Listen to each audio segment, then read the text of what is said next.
Body છે ને એમાં ન્યુરોન્સના એક્ટિવિટીના જે સિગ્નલ છે ને એ ઇલેક્ટ્રોનિક સિગ્નલમાં ટ્રાન્સફોર્મ થાય. કારણ કે આપણી જે ઈંગળા નાડી છે એ ચંદ્ર નાડી છે. એટલે એ ચંદ્ર નાડીની અંદર 7 ફ્રીક્વન્સી આવે છે ચંદ્રમાંથી, અને 7 ફ્રીક્વન્સી છે સારે ગમ પદ નિશા. એટલે બહુ સારા શબ્દોનો સમૂહ એટલે શાસ્ત્ર કહેવાય. એનાથી થોડાક શબ્દોનો સમૂહ એટલે સ્તોત્ર કહેવાય. એટલાથી થોડાક શબ્દોનો સમૂહ એટલે સ્તુતિ કહેવાય. એનાથી થોડાક શબ્દોનો સમૂહ એટલે પ્રાર્થના કહેવાય.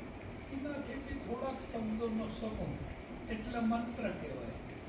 એનાથી બી થોડાક શબ્દોનો સમૂહ એટલે વ્યંજન કહેવાય. એનાથી બી થોડાક શબ્દોનો સમૂહ એટલે સ્વર કહેવાય. એનાથી બી થોડાક શબ્દોનો સમૂહ એટલે માતૃકા શક્તિ કહેવાય.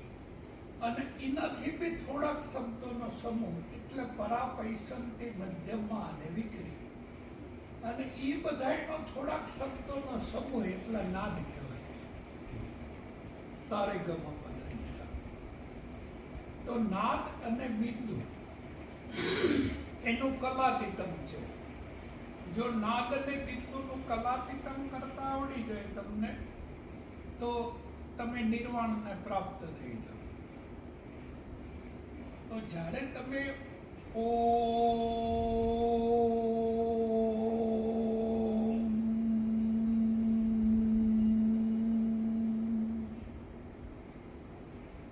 તો ઓમકારની 5 માત્રા છે: આકાર, ઉકાર, બકાર, નાદ અને બિંદુ.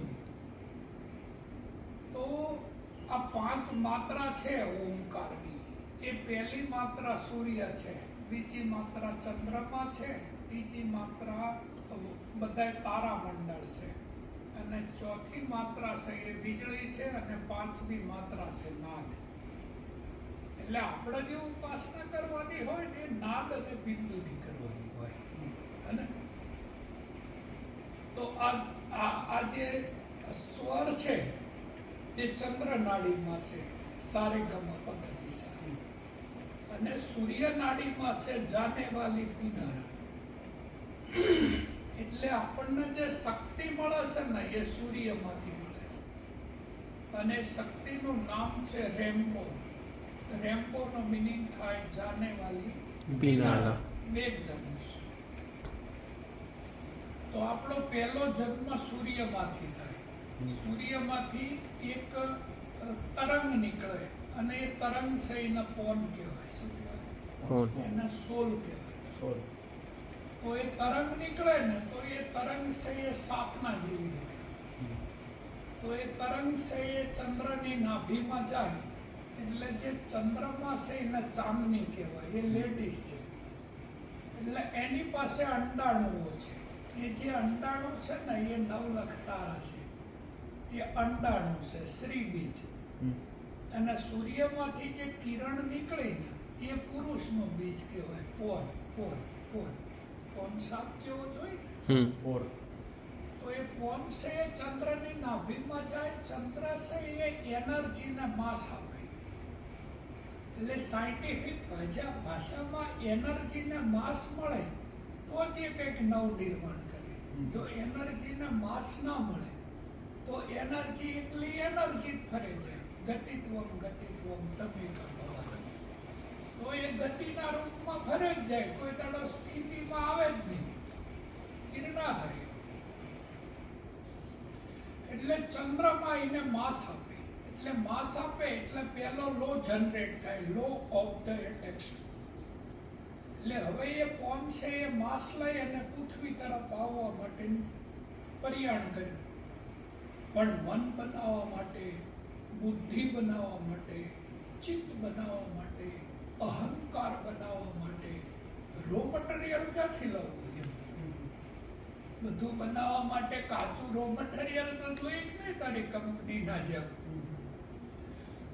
તો એ રો મટીરિયલ મળે.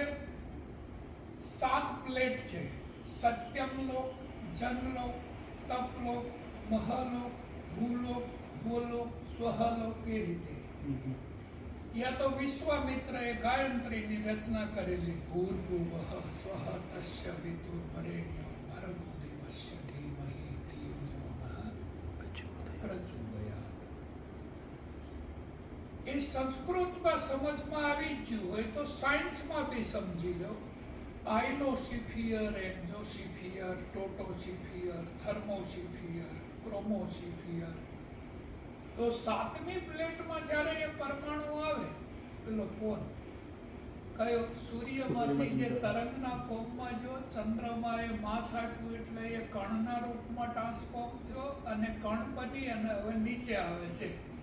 તેને ઉપનિષદો રઈ અને પ્રાણ કહે.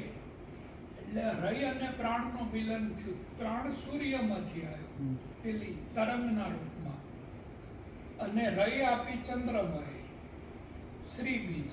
પુરુષ બીજ સૂર્યમાંથી આવ્યું, તે ચંદ્રમાંથી આવ્યું. તો આપણે જોઈ લે, 2 કાન છે, 2 આંખ છે, 2 નાક છે, 2 હાથ છે, 2 પગ છે. ક્યાંક તો આપણને ચોટાડ્યા હશે ને એવું કે નહીં?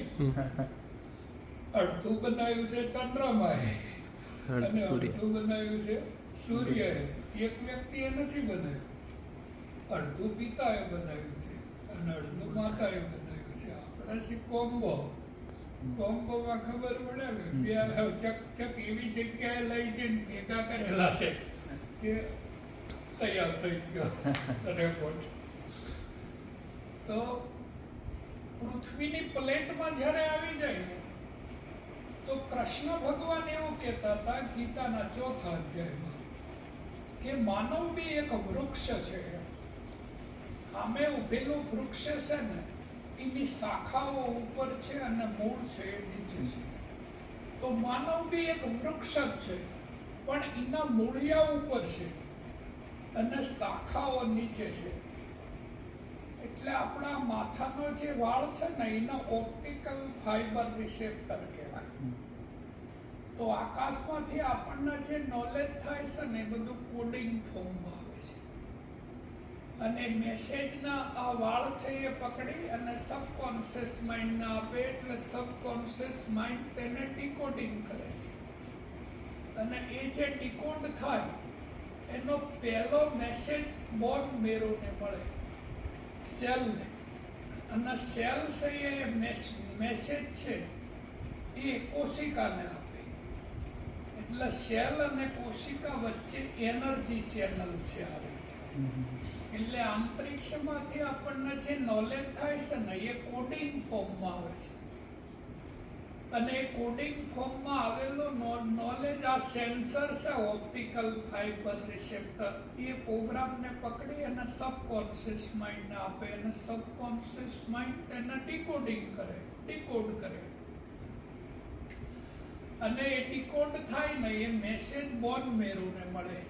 અને હવે સમજવા જેવી વાત છે, તારી બોડીમાં તાર્ક કણની જે સાયકલ ચાલે છે ને, એનો જેનેટિક કોડ સૂર્ય છે.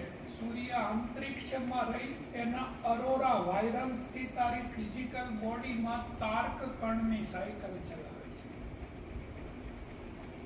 અને એની જે આઈસી છે એ ચેતાતંત્ર છે.